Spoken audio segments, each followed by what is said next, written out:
Bring Her Back genre, supernatural horror, psychological thriller style, realistic, detailed, suspenseful, inspired by Arab folk horror introduction. It had been 40 days since Amal went missing.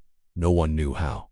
No one saw it happen. The cameras in the school she taught at froze. Between 2:12 and 2:17 p.m. the exact 5 minutes she vanished. When they resumed, her desk was empty, her tea untouched, and her hijab still hanging behind the door. Her husband Yuya refused to believe she was gone. They buried an empty coffin. He whispered to anyone who dared say, Allah Yarama. He stopped working, stopped sleeping. His prayers became desperate whispers. His beard grew untrimmed, and his eyes sunk in. He searched every souk, every wadi, every abandoned building in Riyadh, until one night a strange woman came knocking at his door. She was veiled, elderly, and carried a small leather pouch. You want her back? She asked in a voice that sounded older than her body.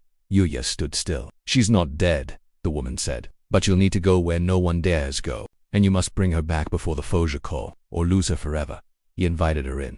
She refused. The jinn keep what they take, but sometimes, rarely, they let you trade. From the pouch, she pulled a blackened date pit, scorched with something that smelled like sulfur and roses. This is your key. Go to Wadi al-Zarab. At midnight, walk alone. And when you hear your name, do not answer. Part 1. The journey into the forbidden Wadi al-Zarab wasn't on any modern map. Even Google's satellite blurred the area.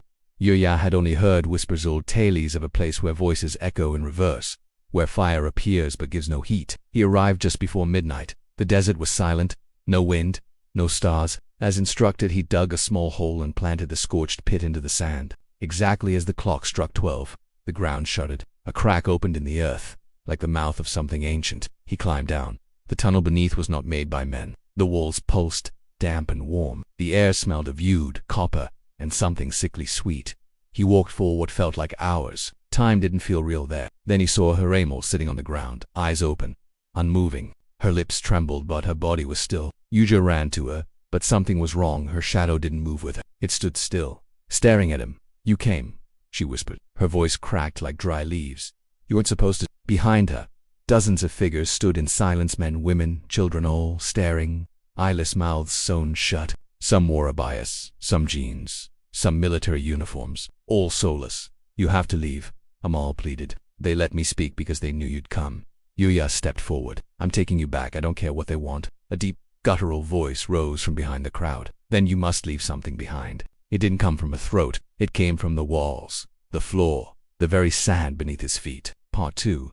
The bargain. The jinn didn't want blood, nor life. They wanted memory. Give us the name of your mother, the voice said. Erase her from your soul, and you may take the girl. Yuya froze. Forget her. Erase every image, every prayer she ever taught you. In your heart she must be a stranger. Only then will Amal walk free. Tears filled his eyes. His mother had died a decade ago, making dua for him. He remembered her scent, her smile, her voice whispering, Allahu Yada, and yet, Amal. He closed his eyes and said, Forgive me, Mama. The chamber shifted, the ground cracked again, and a gust of freezing wind knocked him to his knees. The figures began to scream, not aloud, but inside his skull. He grabbed Amal's hand. She felt cold. They ran. Part 3. Escape and consequence. They emerged from the wadi just before Fajr.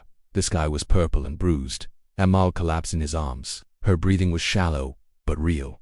She looked up. Do you still remember me? He nodded, crying. But something was wrong. When he went home, he couldn't remember his mother's name, not even when he looked at old photos. Her face blurred in every image.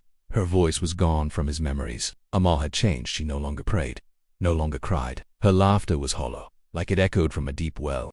Then, one night, she whispered in her sleep, He gave her up for me, and now he belongs to us. Epilogue. A week later, Yuya was found in his apartment, sitting in the corner, muttering to the walls in a forgotten dialect. The neighbors say his shadow moves before he does. Every night at 3:03 a.m. the lights flicker, and the call to prayer plays backwards on his clock radio.